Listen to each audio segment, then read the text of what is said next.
အားလုံးမင်္ဂလာပါဒီ channel ကနေကြိုဆိုပါရစေကျွန်တော်အခုတစ်ခါမှာတော့စိတ်ထိခိုက်လွယ်တဲ့လူတွေနဲ့ပတ်သက်ပြီးတော့ပြောပြပေးသွားမှာဖြစ်ပါတယ်ကိုဟာစိတ်ထိခိုက်လွယ်တဲ့လူတွေရောက်ဖြစ်နေရင်အဲ့ဒီစိတ်တွေကိုပြောင်းလဲခြင်းနဲ့ဆိုရင်တော့ကျွန်တော်ရဲ့ဗီဒီယိုလေးကိုအဆုံးထိကြည့်ပေးခြင်းပါတယ်ကျွန်တော်တို့တွေတခုခုဆိုရင်အရန်စိတ်ထိခိုက်လွယ်တဲ့လူတွေအနေနဲ့ကိုယ့်ရဲ့စိတ်ပိုင်းဆိုင်ရာကိုအရင်ဆုံးပြောင်းလဲသင့်ပါတယ်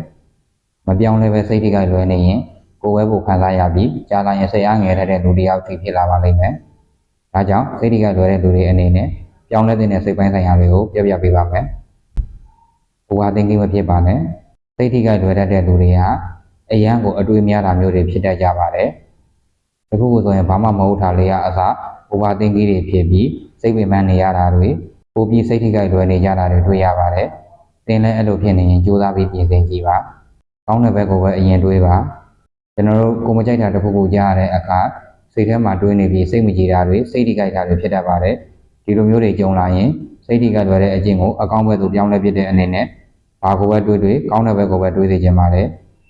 သူတို့ပြောတဲ့စကားတွေထဲမှာလည်းကိုမကြိုက်တာတွေရှိတယ်လို့ကိုပြောတဲ့စကားတွေထဲမှာလည်းသူတို့မကြိုက်တာတွေရှိနေတတ်ပါတယ်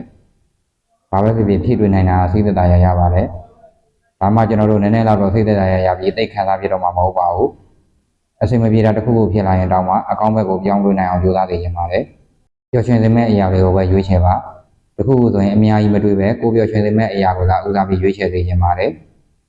ကျွန်တော်တို့ပျော်ရွှင်နေရင်စိတ်ထိခိုက်တဲ့အကျင့်လည်းတဖြည်းဖြည်းနဲ့ပျောက်ဆုံးသွားမှာပါအဓိကပျော်နေဖို့ပါပဲ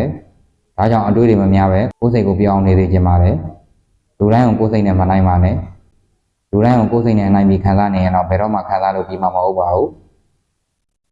စိတ်ထိခိုက်လွယ်တဲ့လူတွေအတွက်ဆိုရင်ပိုဆိုးပါတယ်ဒါကြောင့်ဘယ်တော့မှလူတိုင်းကိုကိုယ်စိတ်နဲ့မနိုင်ပါနဲ့ဒါဆိုရင်နည်းနည်းတော့စိတ်သက်သာရပြီးသိခံစားပြတော့မှာမဟုတ်ပါဘူးဘယ်သူတွေဘာပြောစိတ်ထဲမထားပါနဲ့စိတ်ထိကလွယ်တတ်တဲ့လူတွေကအရေးကြီးဆုံးသိထားမယ့်အချက်ကသူများတွေပြောသမျှကိုလိုက်ပြီးစိတ်ထဲမထားဖို့ပါပဲစိတ်ထိကလွယ်တဲ့လူတွေအများစုဟာသမျှပြောသမျှစိတ်ထဲထားပြီးတနှုံနှုတ်ခံစားနေတတ်ကြပါတယ်ဒီလိုတွေဖြစ်လေစိတ်ထိကလွယ်တာလေးဖြစ်ပြီးအမြဲပူလောင်နေရပါလိမ့်မယ်လက်ရှိအချိန်မှာအရာအလုံးကြုံသမျှအလုံးကိုသတိထားပြီးတော့အတွေ့မများပဲပြောင်းနေသေးခြင်းပါတယ်ကျွန်တော်တို့ရဲ့အတွေ့အကြုံကြောင့်ကျွန်တော်တို့ရဲ့စိတ်ကိုထိခိုက်လာခြင်းနေရတာပါ။ပတ်ဝန်းကျင်ကကျွန်တော်တို့ကိုလာပြောတဲ့စကားတွေပြန်ကြားရတဲ့စကားတွေကိုကြားနေတဲ့အချိန်မှာသူတို့ကိုသွားပြီးထိန်းချုပ်လို့မရပါဘူး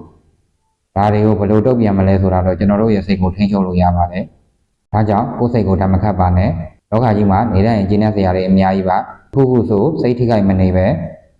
ပျော်ပျော်ရွှင်ရွှင်နေပါလို့အကြံပြုပါရစေ။အားလုံးကျေးဇူးတင်ပါတယ်။ဒီဗီဒီယိုလေးကနေတစ်ခုခုရမယ်လို့မျှော်လင့်ပါတယ်။